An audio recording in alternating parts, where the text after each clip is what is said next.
Croeso, welcome back to Cottage Diary. It is the 30th of March and it is the March garden tour. Quite a lot has changed. I'm actually really shocked at what's in flower. As you can probably see, we've got quite a few tulips in flower, which never usually flower in March in my garden. So that's very unusual. We've had a really dry March, hardly any rain. In fact, things have actually been wilting and shriveling. It's been so dry. And we've had very, very cold, frosty nights. But because we've had dry, sunny days, then yeah, the garden, there's so much interest in it already. It's so exciting. So I'll show you around. The hellebore are still hanging on, but I don't think they'll be with us for much longer, but they have been beautiful. And this here in front, I've got two of them. It's a Persian lily. Isn't that lovely? I'll show you a close-up of the other one that we've actually got them this year. Aren't they gorgeous? The primroses still carry on. They're absolutely lovely, and they've been joined by the wonderful blue forget-me-nots. I do love them. They're so pretty. And then to the left, you'll see my skimmia. I think that's Kew Gardens. It's brilliant for early pollinators. Hang on, I'll just check which one it is. I can't actually find the label, but the smell is amazing. I think it's Kew Gardens. It's one of the male ones anyway.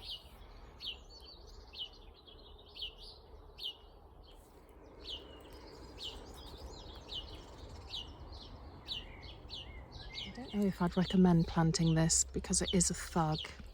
It is quite invasive. This is green alkanet, which is sort of considered to be a native, but it's suspected that it was probably just naturalised here. I mean, it's beautiful and the pollinators love it, but it really does take over if you let it. And isn't this lovely? This is an epimedium, this lovely yellow. Isn't that sweet? Look at that. Likes it in the shade. If you chop the leaves down late winter right to the ground and then let there be space for the little flowers and for the new growth, then it really is stunning. Isn't that lovely? Such a delicate little flower. Let me just try and hold it up a bit. Isn't that sweet? And then you can see the lungwort still, the pulmonaria in the background. Considering everything else in the garden is very early, the damson has only just started flower. Sorry, it's not a damson. It's a blackthorn. So you can make sloe gin with the berries. But it's actually very slow to flower this year. But it's such a welcome sight. It's a sort of antique white colour, absolutely beautiful. And these are my mum's favourite flower. These are cowslips, Primula veris. Aren't they lovely? When I was a child, you used to just see fields, meadows full of them. And all of the fields that they used to grow on have gradually been built upon, had DIY stores and things built upon them. It's such a shame. So I like to grow as many as I can in the garden. And yes, this is red campion. Do not adjust your sets. I can't believe it's out in March. Never had it out in March before. It's only this one clump that's in flower, but I'm really surprised.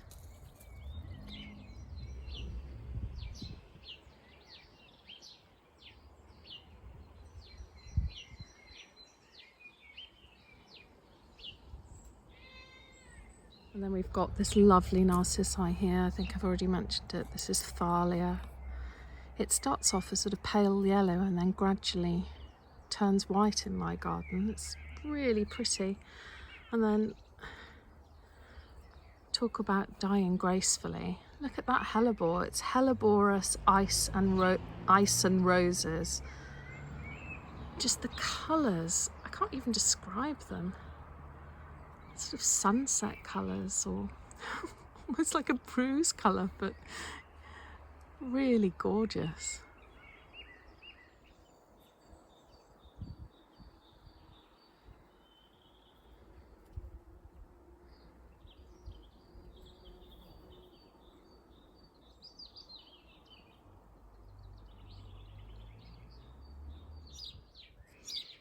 Little saxifrage.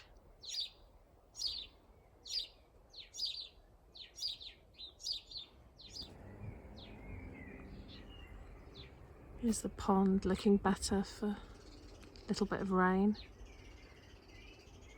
Full of tadpoles. And the king cup has just started flowering, that yellow buttercup looking flower there.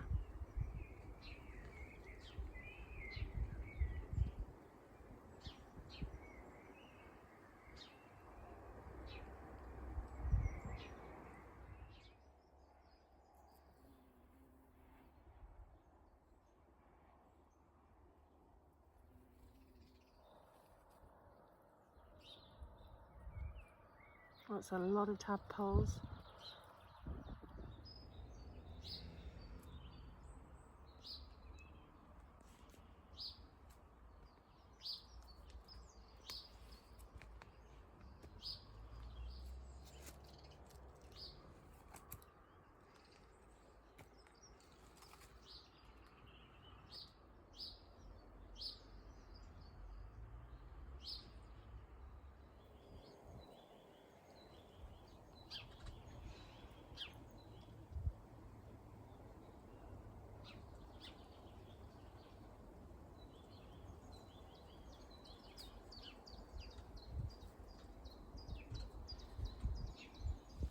So this is Tulip apricola.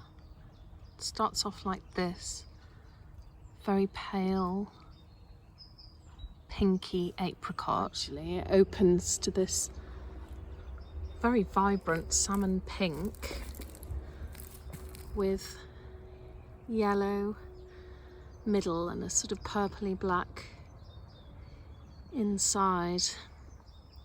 And tulips don't actually have nectar for bees and butterflies and hoverflies and things, but they do have pollen, and so bees and flies will feed on the pollen in the tulips, which is a rich source of protein. So it's probably not as good as other, well, it isn't as good as other flowering plants that have both pollen and nectar, but they do still provide food for wildlife, so that's why they're allowed in the garden.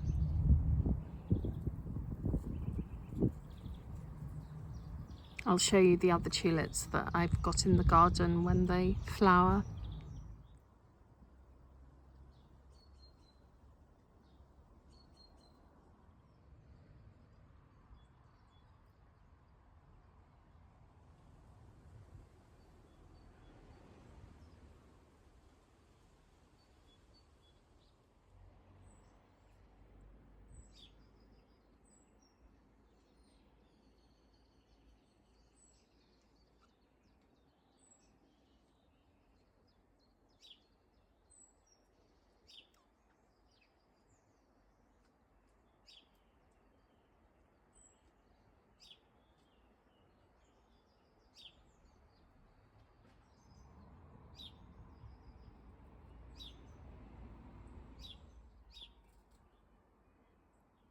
You see the wren going in and out.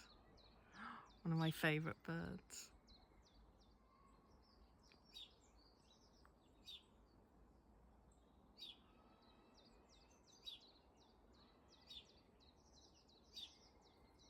You see them go in under the ivy on the wall. That's the wren's nest. How cute, look at it.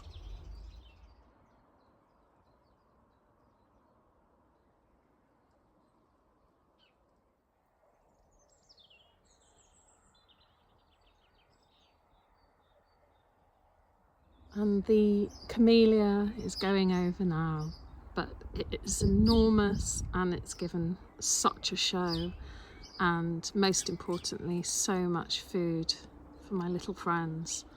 I'll insert a photo of it at its peak because it really was stunning.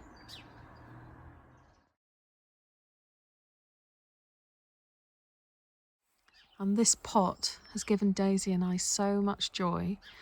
It started off with, I think it was Lady Killer crocus and winter aconite, which is this leaf here. And now we've got grape hyacinths, and the tulips are just starting to come out. It's been amazing. We've had flowers in this pot since the beginning of February. It's really, really lovely. Cottage. Hey. See the lizard? Oh, our first lizard of the year. Oh, hi Curtis.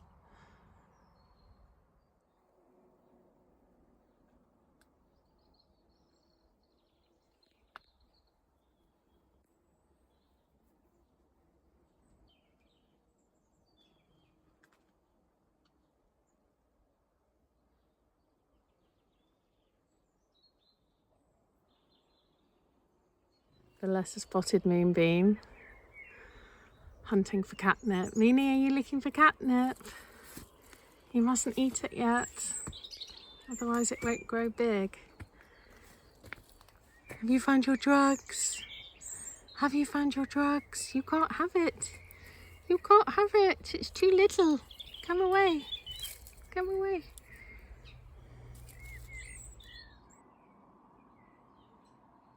This is a yellow dead nettle that the bumblebees in particular go absolutely mad for.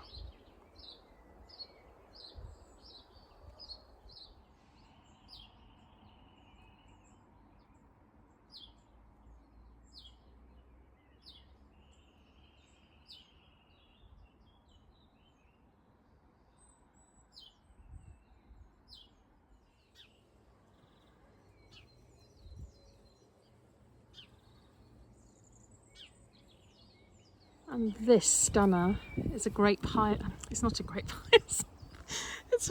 I'm sorry. It's a flowering currant. It's a really unusual colour. It's a really, really vibrant pink. Most of them are quite a sort of dull, insipid colour. I bought this years ago from a nursery, a garden nursery that we used to live near. And I unfortunately don't know the variety to tell you, but it really is absolutely beautiful. And of course the flowers and then the fruits are edible, but I grow it mainly for my little friends. Hello, sweetheart. Aren't you gorgeous?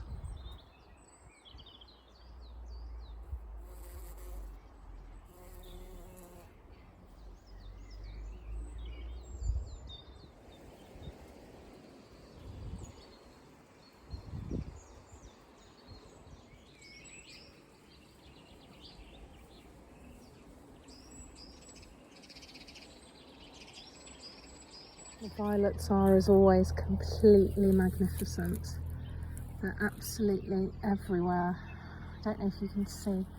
It's quite frustrating because, oh look at that. This is the orchard here, and it's absolutely full of forget-me-nots, violets, ground ivy, primroses.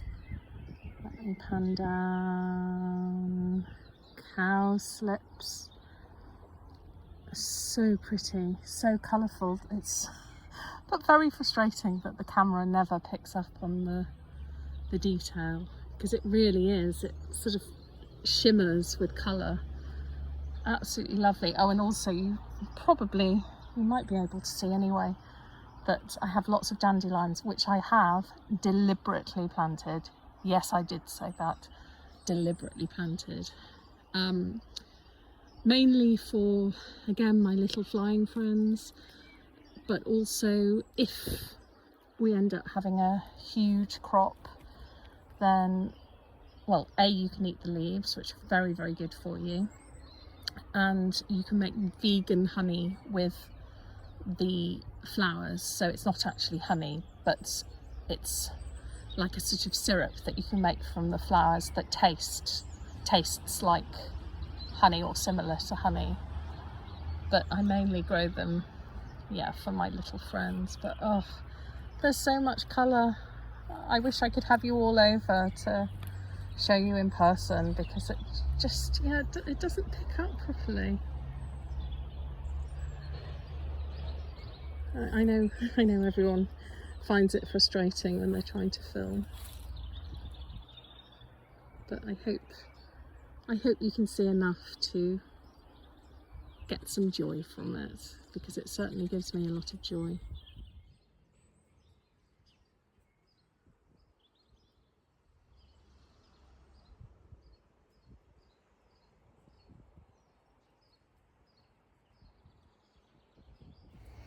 And I have some calendula that have overwintered, so they're supposed to be an annual. I sowed them last year, but they've most of them have survived, and this one's even got a beautiful flower on it. Again, it's March, everybody. This is mad. I'm not complaining. It's really, really lovely. Hello everyone, it's lovely to be back and here doing one of my favourite springtime jobs. So here is our wonderful peach tree in the greenhouse, and it's time to pollinate it.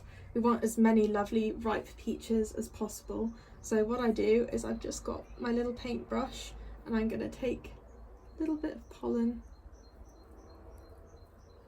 from one flower and just put it on to whatever's next to it. So I tend to do this every day during the first couple of weeks of flowering, just to make sure that we get as many peaches as possible. If it was outside, we'd have our lovely flies, bees, hoverflies doing that for us, but since it's in the greenhouse, I'm having to do it myself.